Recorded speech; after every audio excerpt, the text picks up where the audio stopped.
6장 20절부터 26절까지 보겠습니다. 98페이지입니다. 한 절씩 교독합니다. 예수께서 눈을 들어 제자들을 보시고 이르시되 너희 가난한 자는 복이 있나니 하나님의 나라가 너희 것임이요.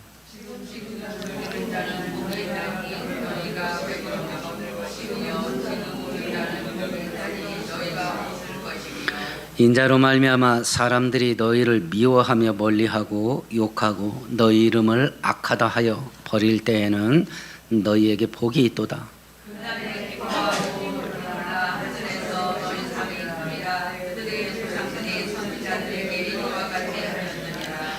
그러나 화 있을진저 너희 부요한 자여 너희는 너희의 위로를 이미 받았도다.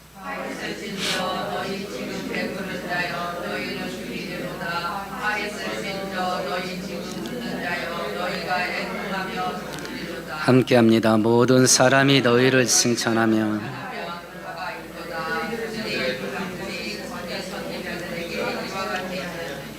아멘, 아멘. 각자 마음으로 생각을 해보세요. 내가 어떤 상태에 있으면 내 인생 복되다 라고 말할 수 있겠는가? 일반적으로 어떤 사람이 복을 받은 자라는 평가를 받고 있는가? 이 질문에 사람마다 자기가 처한 형편 따라 다르게 말할 겁니다. 돈에 한 맺힌 사람은 돈이 많아야 되지 않겠냐라고 말을 하겠고, 무시만 당하며 살던 사람은 성공해야 되지 않겠냐라고 말을 하겠고, 악한 사람들한테 둘러싸여서 징그럽게 시달린 사람은 사람 잘 만나야 된다라고 말할 수 있겠고요. 서울에서 부목사로 사역할 때에 정확한 나이가 지금 가물가물한데 30대 후반에서 40대 초반 됐던 집사 부부였던 것 같아요. 꽤 삽니다. 그런데도 더 큰 집을 사서 이사를 갔어요. 그래서 이사 신방을 갔습니다. 그때 저는 순중이 예중이가 초등학교 들어가기 전이었고 반지하에서 살고 있었을 때입니다. 집안이 항상 난장판이야. 아들 형제를 키우니까. 근데 그 집은 진짜 깨끗한 올백이야. 얼마나 깨끗한지. 그 집에 들어갔더니 누추한 곳까지 와주셔서 감사합니다 그러더라고. 이게 누추하면 우리 집은 개집입니다. 이제 제가 그러고 앉았어요. 그러면서 그 얘기했습니다. 나는 아들 형제놈을 키워서 집안이 항상 난장판인데 정말 깨끗하네요 그랬더니 그 여집사가 뭐라고 말하냐면 나도 집안을 어지럽힐 애들이 있었으면 좋겠어요 그러더라고. 사람마다 다를 겁니다. 어떤 상태에 있어야 복이 된 건가? 어떤 상태에 있어야 복된 자인가? 라는 이야기는 사람마다 다를 겁니다. 형평마다 다르겠고요. 근데 크게 두 가지에서 벗어나지 않을 겁니다.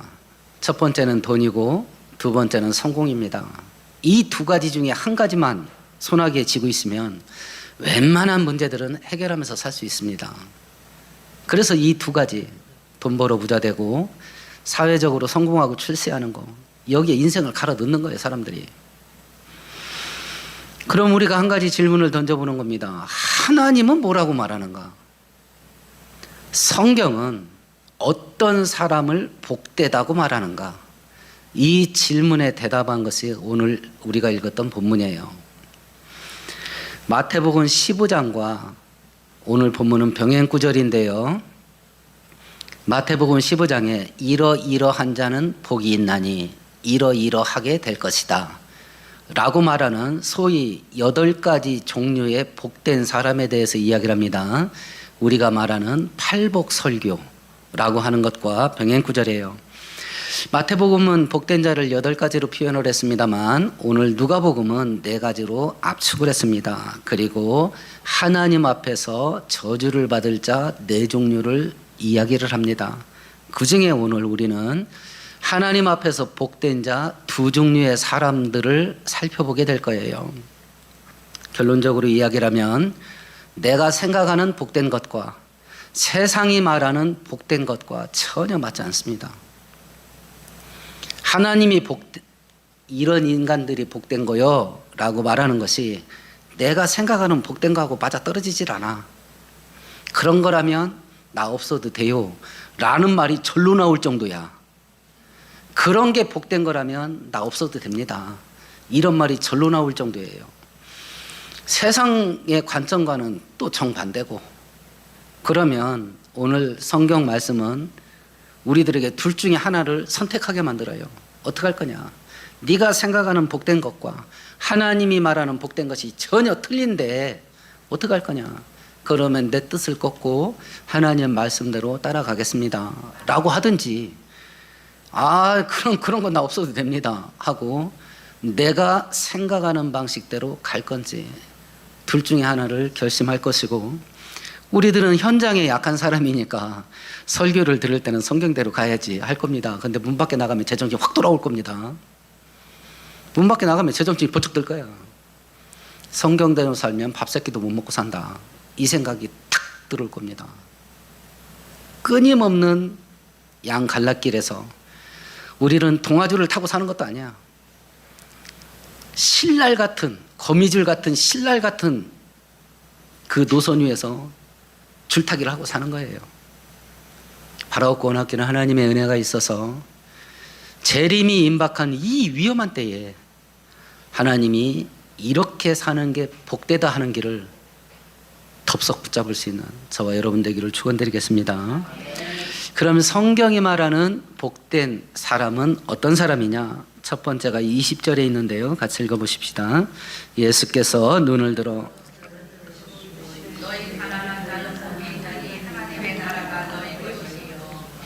어떤 사람이 복되대요? 가난한 자가 복이 되답니다. 그러면 나네. 난 먹고 죽을 돈도 없어. 돈이 없는 가난을 말하는 건가? 마태복음 5장에서는 이 가난을 뭐라고 표현할까요? 심령이 가난한 자는 복이 있나, 이렇게 말했어요. 자, 그러면 마태복음 5장도 그렇고 오늘 본문도 그렇고 복된 인간에 대해서 설명을 하는데 가장 먼저 언급한 게 뭐예요? 영적인 거예요. 이게 심각합니다. 땅에 있는 거, 애가 있든지 건강하든지 돈이 있든지 성공을 해서 지위가 높든지 이런 게 있어야 복이 되다, 복된 사람이라 복받은 사람이라 말할 수 있다. 이게 세상적인 관점이고, 가랑비에 옷 젖듯이 세상의 사고방식이 내 영혼을 사로잡았어요. 우리도 그래. 우리도. 근데 성경은 복된 인간을 설명하면서 제일 먼저 언급한 게 뭐냐? 영적인 것이 잘 돼야 복된 인간이다, 이렇게 말했어. 그러니까 첫 단계부터 이거 꼬여버렸어. 신앙의 엇박자가 여기서 생겼어요. 첫 단계부터. 나는 세상이나 세상에 있는 것들이 기본적으로 충족이 돼야 복되다고 생각하는 세상 속에 살고 있고, 내 생각도 그렇다. 돈 없이 살아보니 돈은 있어야 되겠더라. 사람들에게 무시당하면서 살아봤더니 일단 성공해서 지위는 높아야 했더라. 내 생각도 그렇다. 근데 하나님은 뭐라고 말하냐면, 복이 되려면 일단 영적인 것이 대제로 풀려야 된다. 이걸 제일 먼저 말했어요. 영적인 것이 제일 중요하다. 영적인 거. 우리 누가복음 12장 한번 펼쳐볼까요? 누가복음 12장입니다.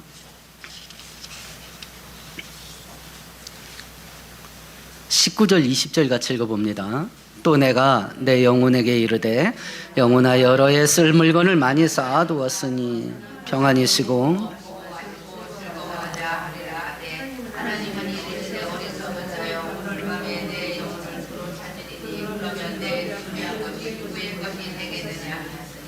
어리석은 부자 비유예요. 떼돈을 벌었습니다. 창고가 부족해. 여러분 지갑에 돈이 새끼손가락 한마디라도 돈이 쌓여 있나요?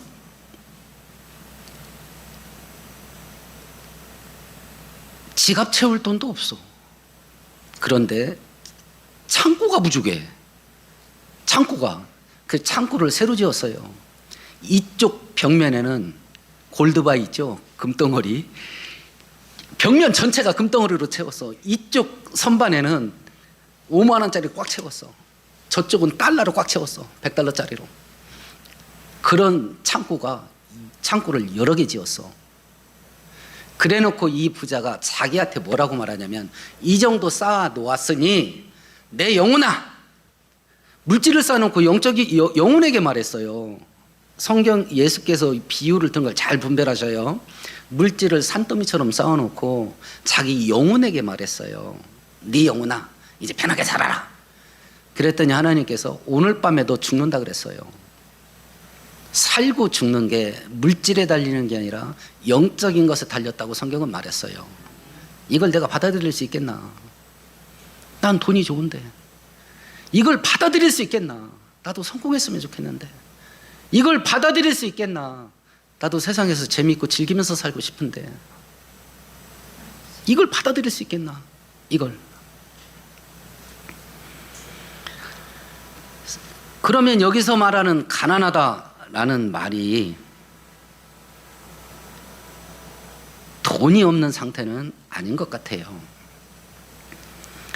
요한복음 6장은 이야기를 하는 겁니다. 살리는 것은 영이니 육신은 무익하니라. 살고 죽는 게 영적인 것에 달렸대. 신약성경 한 구절 더 찾아보십시다. 396페이지 한번 찾아보세요. 요한 3서 1장입니다.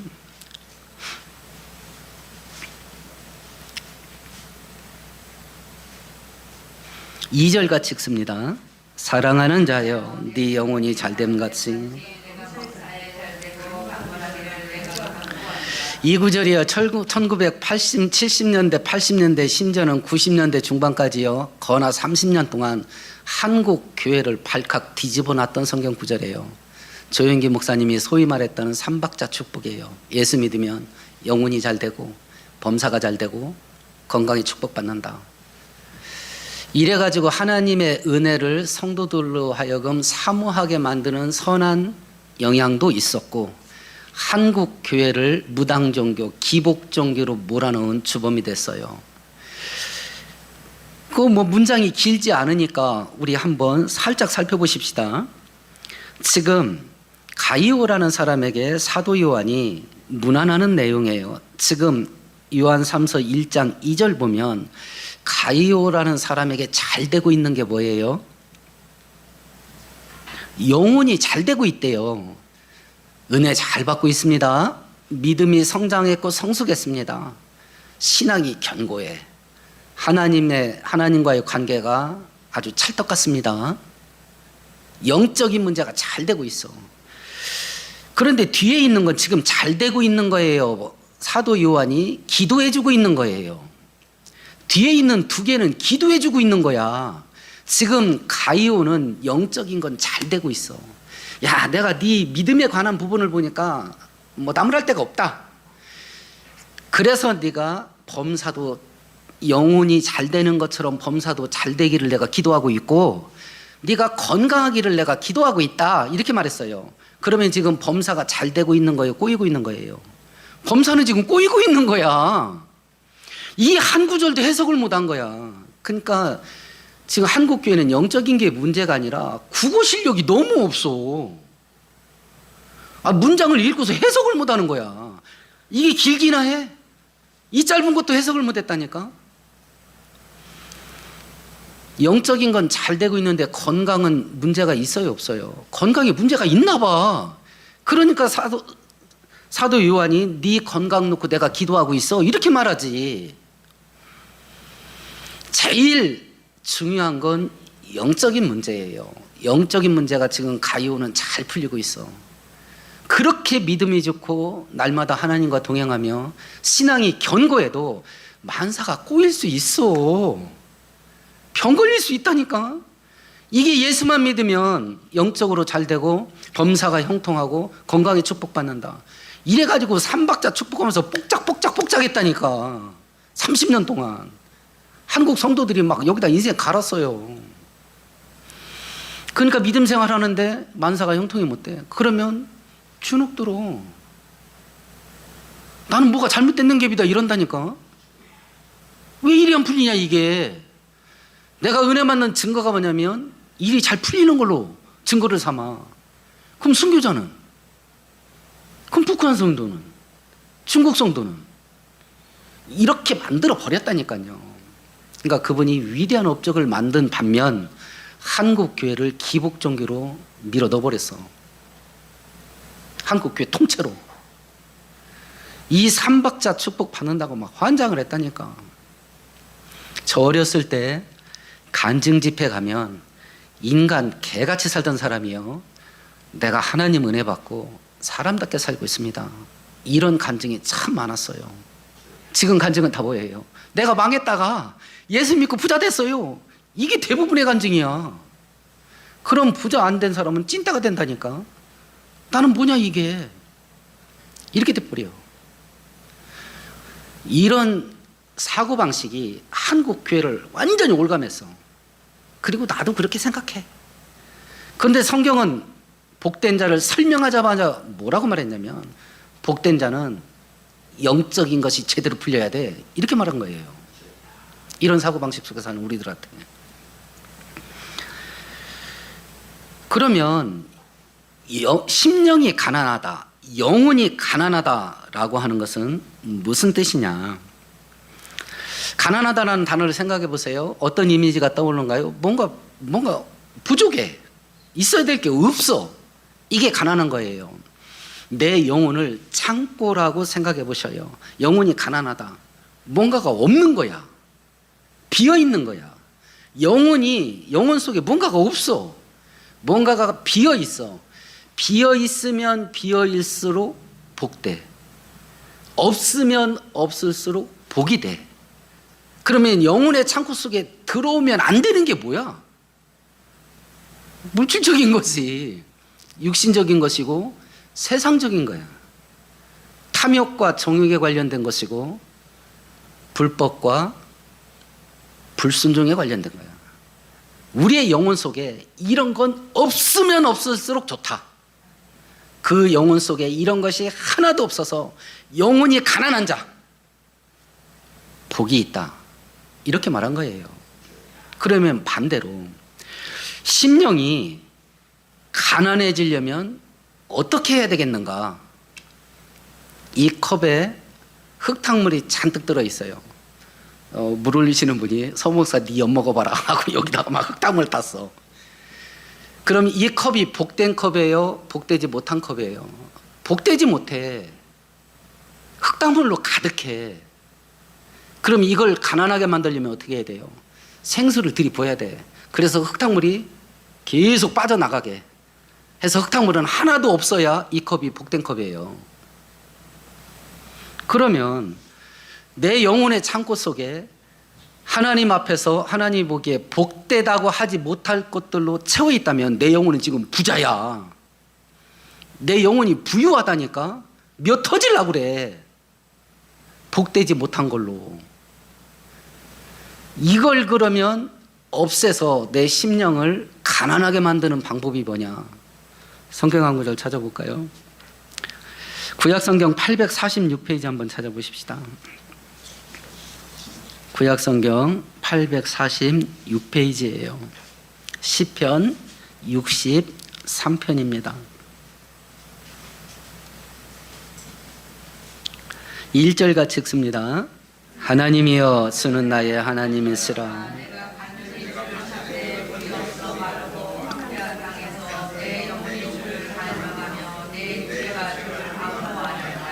하나님으로 때려 박아야 된다. 내 영혼의 창고 속에 하나님을 막 계속 들이붓는 거야. 하늘에 속한 것, 영적인 것, 이걸로 계속 들이붓는 거야. 그래서 내 안에 창고를 가득 채워서 하나님 보기에, 야, 네 심령은 가난하지가 않다, 네 심령은 몇 터질 나간다 라고 말한 그걸 계속 밀어내게, 밖으로 밀어내야 돼. 밀어내야 돼. 이건 공급의 문제예요.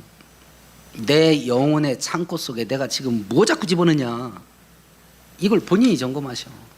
그럼 내 영혼의 창고 속에 뭔가가 들어오는 통로가 뭐냐? 크게 두 가지예요. 첫 번째 보는 거, 두 번째 듣는 거. 이걸 통해서 내 영혼의 창고 속에 뭔가가 들어가. 날마다 뭐 보냐 대체? 날마다 뭐 듣냐? 그것이 내 영혼의 창고를 채우는 데이터야.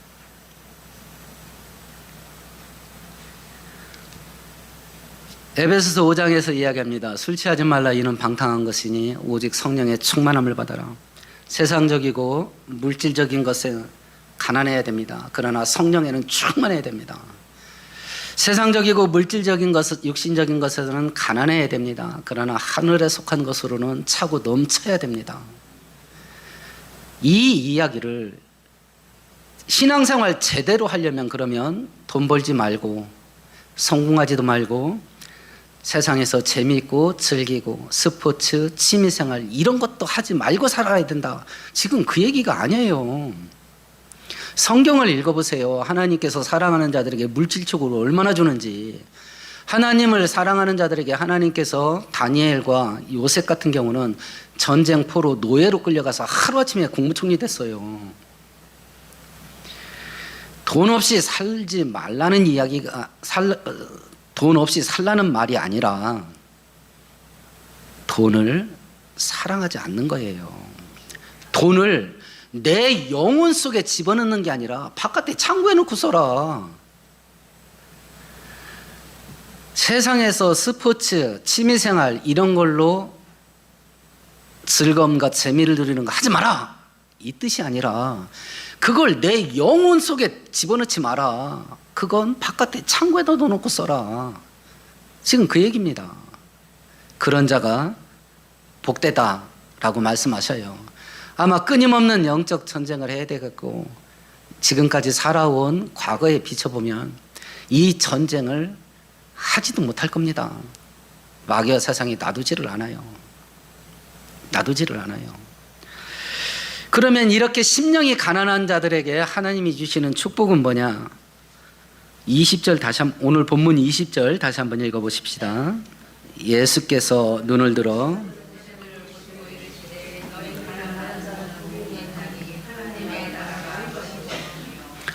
뭘 준다고 그래요?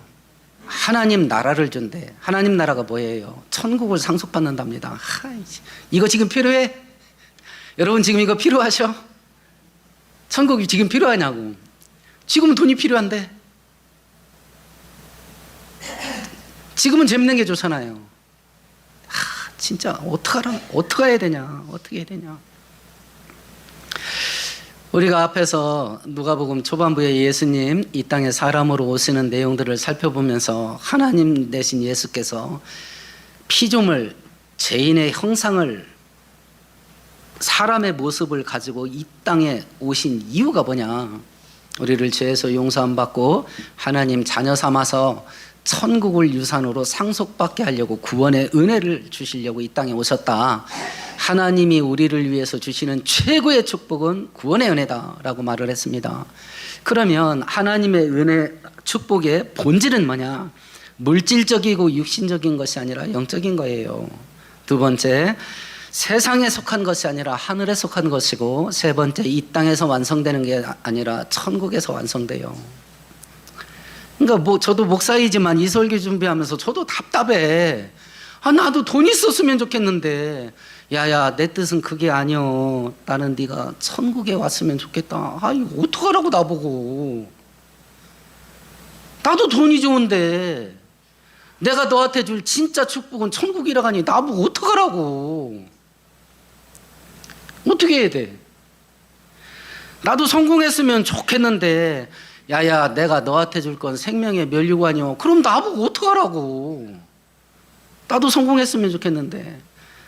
이 낭월동에 가서 아직도 건강한 교회가 여기 있는지 모르더라고. 하도 미진돼 있어가지고. 벌써 21년 됐어. 아무도 몰라 여기 교회 있는지. 그러니 어디 가서 서병훈 목사님 아냐 그러면 누가 알 거야. 나도 성공했으면 좋겠는데 어떡하라고 나보고. 저 사는 거 보고요 제 아내가 그렇게 말합니다. 당신은 무슨 재미로 사냐고. 새벽기도 끝나면 집에 안 가고 그냥 교회에 있어요. 책 보고 성경 연구합니다. 점심 먹으러 갔다 밥 먹고 다시 교회 와요. 또 책 보고 성경 연구합니다. 저녁 먹고 다시 교회 와요. 책 보고 성경 연구합니다. 우리 아내가 저보고 그걸 지금 21년째 하고 있어. 아내가 저보고 무슨 재미로 사냐고 그러더라고. 아니 나는 재미있게 살고 싶지 않나? 그런데 하나님께서 나에게 내가 너에게 줄 축복은 하늘 영광이라고 하면 나보고 어떡하라고. 어떡하라고. 끊임없는 싸움이요. 끊임없는 싸움. 자, 이제 복된 자 네 종류의 인간을 이야기하는 말씀하시는데 첫 단계에서부터 꼬여버렸어. 세상의 관점과도 안 맞고 내 생각과도 안 맞아. 어떡할 건가? 어떡할 건가? 우선 당장에요. 천국이 있다는 확신이 있어야 돼. 확신. 성경이 있다니까 있겠지. 이 정도 가지고는요, 내 욕망 못 꺾어. 못 꺾어. 이건 내 심장에 말뚝으로 박혀야 돼. 그리고 두 번째, 천국 가고 싶어서 환장해야 돼. 적어도 내가 돈 많이 벌어서 부자 되고 싶다는 욕망보다는 더 세야 돼. 그래야 돈을 영혼 속에 집어넣지 않을 수 있어. 그래야. 세상에서 재밌게 살고 싶다는 욕망보다 천국에 가고 싶은 갈망이 더 세야 돼. 그래야 놀러는 다녀도 성경 읽고 기도하고 예배 드릴 시간은 없다. 이걸 이길 수 있어. 그걸 이길 수 있어.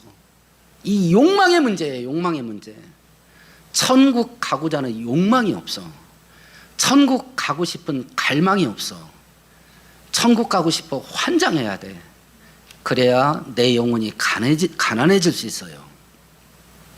이건 각자 싸우세요. 일주일 동안 싸우셔.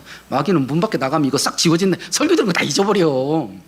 문 밖에 나가면 설교 듣는 거 다 잊어버린다니까. 유튜브 뒤지면서 맨날 재밌는 거 봐. 유익한 것 좀 보라고. 유익한 거. 재밌는 건 재밌지만 유익하지가 않아. 두뇌를 갉아먹어. 판단력을 흐린다니까요. 유튜브 보세요. 그런데 유익한 걸 보셔. 유익한 거. 문 밖에 나가면 다 잊어버린다니까. 하나님은 분명히 말합니다. 심령이 가난한 자가 복되다. 제일 중요한, 복된 인생에 관해서 제일 중요한 건 영적인 게 풀려야 된다. 영적인 거. 두 번째 복된 자는 어떤 자냐면 21절입니다. 같이 읽습니다. 지금 줄인 자는 복이 있나니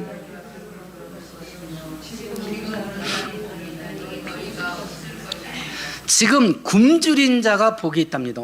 그럼 동남아에서 살고 있는 극빈층은 복된 자겠다. 아프리카에서 밥새끼 하루 한 끼도 근근히 먹고 사는 사람들은 복되겠다. 날마다 굶주리면서 사니까. 이게 그 뜻이겠는가. 얼마 전에요, 텔레비전 다큐멘터리 방송에서 음식물 쓰레기를 다루는 프로를 하나 봤어요. 이게 단순하게 음식 남겨서 버리는 그 문제가 아니라 이제 세계적인 문제가 됐다 그러더라고요. 국가의 국력을 낭비할 정도가 됐대. 얼마나 먹고 버리는지. 2023년 재작년 기준으로요, 우리 한국은 남한만 이야기한 겁니다. 500만 톤 음식을 남겨서 버렸답니다.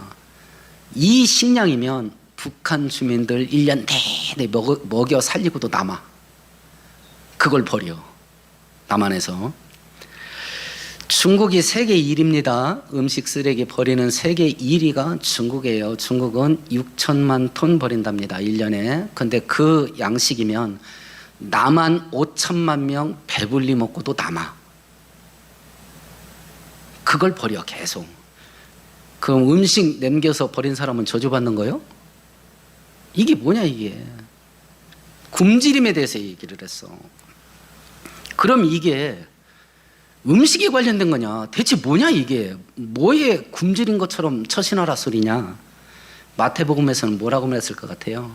의에 줄이고 목마른 자는 복이 있나니. 이렇게 말한 거예요.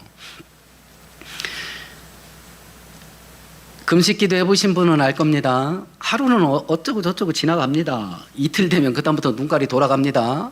눈깔이 돕니다. 공기밥밖에 안 보여. 그런 때 음식을 어떻게 먹겠어요? 아주 밀어 넣을 겁니다. 굶었던 사람이 음식을 먹을 때. 의가 뭘까요? 의로운 것에 대해서 굶주려라. 굶주린 사람이 음식 환장한 것 같이 의로운 것 앞에서 환장하게 처신해라. 의로운 게 뭘까? 하나님 앞에서 올바른 겁니다. 하나님 앞에서 똑바른 거예요. 내가 하나님 앞에서 똑바르게 살아야 되겠다라고 하는 그걸 굶주린 사람이 음식물 찾는 것처럼 환장하게 추구해라. 그 뜻이에요. 그런 사람이 복이 있답니다. 그런데 성경을 읽어보면 의로운 것을 추구하는데 두 가지로 분류를 해요. 하나는 개인적인 차원에서 각각 한 사람 한 사람이 내가 하나님 앞에서 똑바로 살아야 되겠다. 이걸 추구해야 돼. 굶주린 사람이 음식물 찾는 것처럼 그렇게 해야 된다. 두 번째는 하나님은 사회적인 의로움을 굉장히 강조해요. 이사야서, 예레미야서 그 뒤에 이어지는 소선지서 분량이 얇은 것들이 있죠.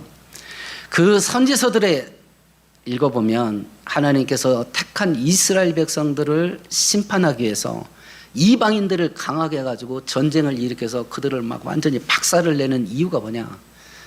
사회 속에 공의가 사라지는 거야. 구약성경 811페이지 찾아보십시다.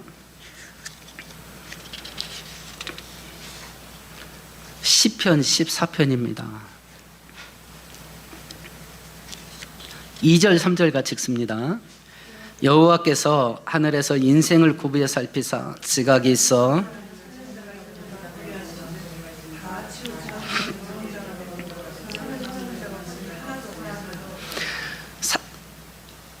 하나님이 딱 보니까 선을 행하는 자 하나도 없어. 앉아서 생각하는 모든 계획이 악함을 보시고 세상에 사람 지으셨음을 후회하셨더라. 그렇게 되어 있어요. 창세기 5장에 보면 개인이 의롭게 살려가는 마음이 완전히 사라져버렸다. 그러면 사회는 어떻게 들어가냐? 구약성경 하나 더 찾아보십시다. 아모스서 5장 찾아보십시다. 맨 뒤편 쪽에 있습니다. 아모스서 5장입니다.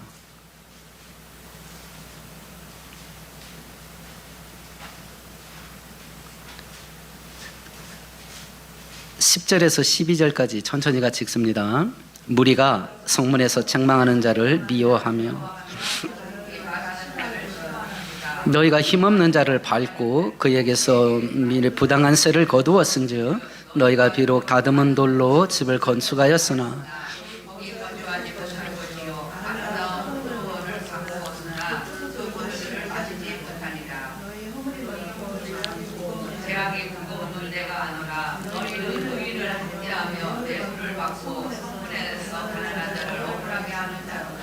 오 5장 24절에 보면요, 오직 정의를 물같이 공의를 마르지 않는 강같이 흐르게 할지어다. 사회 구조 속에 국가 시스템 속에 의로운 게 싹 사라져 버렸어. 지금 우리가 그거 보잖아요. 날마다 텔레비전에서. 제가 어렸을 때 어른들이 우리들을 책망하고 부모들이 책망할 때요, 그분들은 초등학교도 못 나온 분들입니다. 저희 부모 세대는 그렇잖아요. 부잣집이 아닌 다음에야. 학교 교육도 제대로 못 받은 분들이 우리들의 잘못을 책망할 때 사람이면 그런 짓을 하면 안 되지 이렇게 책망했어요. 초등학교도 못 다닌 분들이 잘못된 걸 꾸짖을 때 사람이 그러면 안 되지, 양심 있으면 그러면 안 되지 이러고 꾸중을 했다고. 근데 지금 부모가 자식을 훈계할 때 그렇게 해서 1등 하겠어? 그렇게 해서 성공하겠냐? 그렇게 해서 먹고 살 수 있겠어? 이게 전부야. 우리가 어렸을 때는 신앙교육은 받지 못했어도 사람이면 사람답게 살아야지 이 교육은 받았어요. 지금은 부모가 이게 뭔지도 몰라. 지금은 부모가 이게 뭔지도 몰라. 그래서 1등 되겠냐? 그래서 성공할 수 있겠어? 그래서 잘 먹고 잘 살 수 있겠냐? 이게 전부야. 이게 마땅히 해야 될 일이야. 근데 내가 싫으면 죽어도 안 해. 절대로 하면 안 돼. 근데 내가 하고 싶으면 죽어도 해. 판단 기준이 자기야, 자기. 그것도 이성이 아니라 느낌이야. 필이 딱 꽂힌다. 그럼 해버려. 그냥 해버려.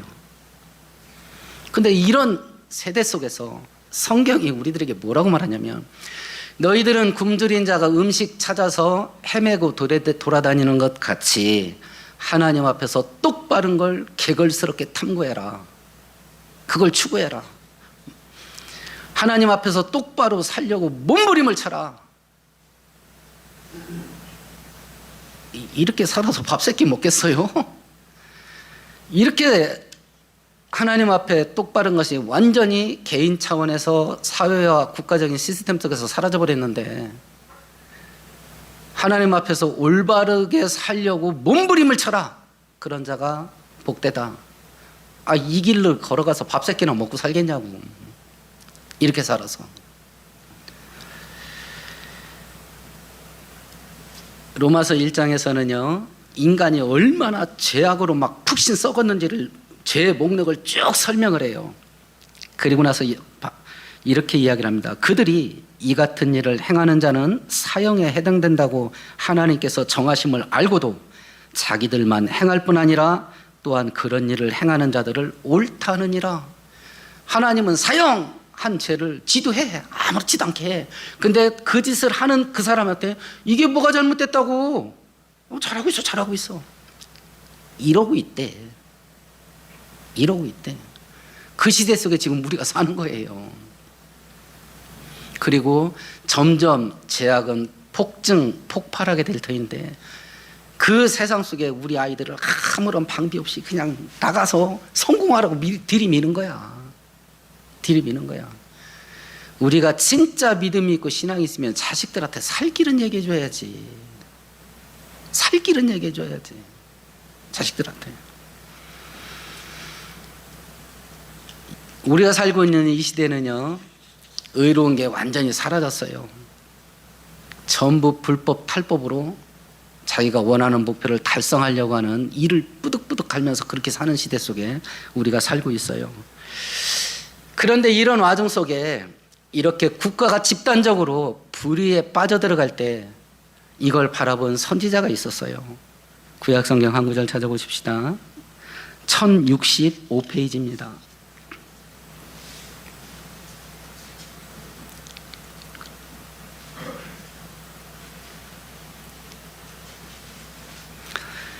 예레미야서 9장 1절과 2절입니다. 같이 읽습니다. 어찌하면 내 머리는 물이 되고 내 눈은 눈물의 근원이 되고,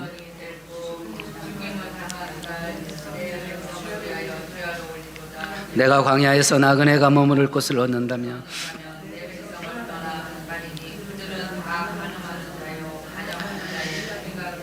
국가 속에서 하나님의 공의가 사라진 것 때문에 이스라엘은 바벨론에게 침략을, 예레미야 선지자 때 공격받았습니다. 그리고 그 선지자 때 멸망을 하게 돼요.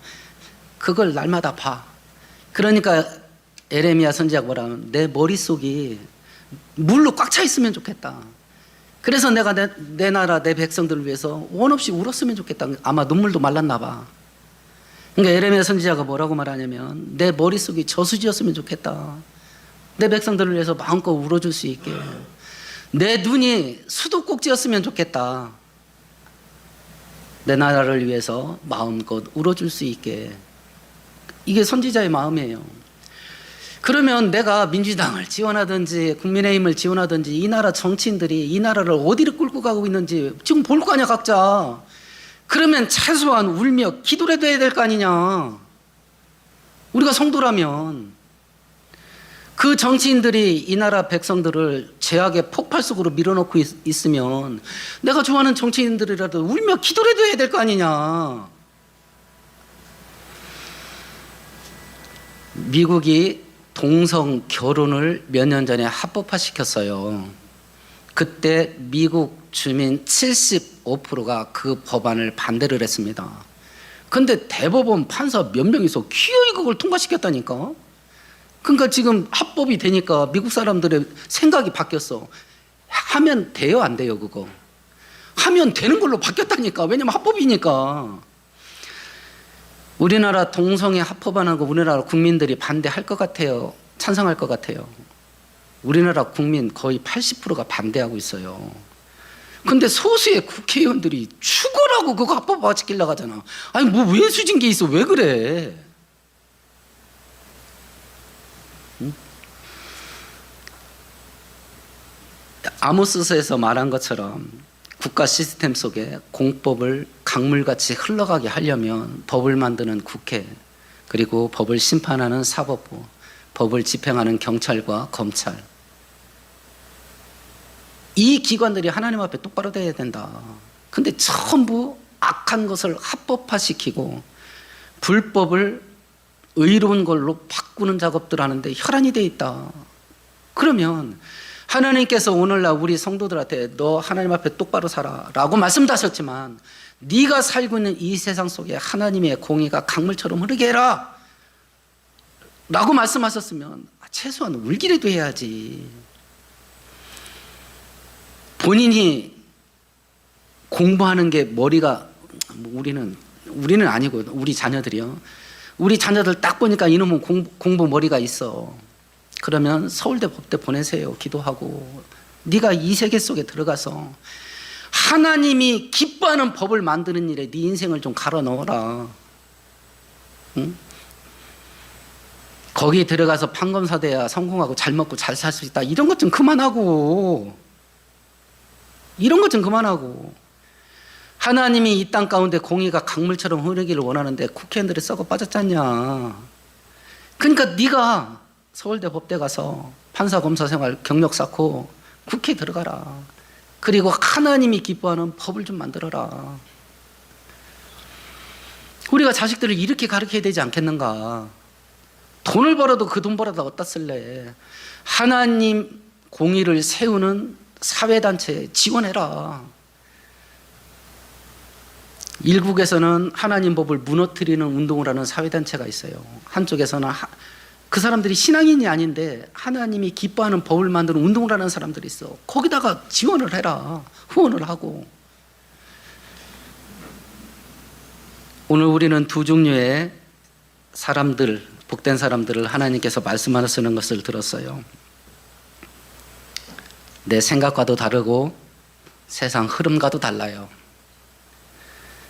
내 영혼 속에 영적인 것이 채워져야지, 다른 것으로 채워지면 복된 축복에 그런 대신 하나님 잃어버린다. 심령이 가난해야 된다. 세상 걸로 채우지 마라.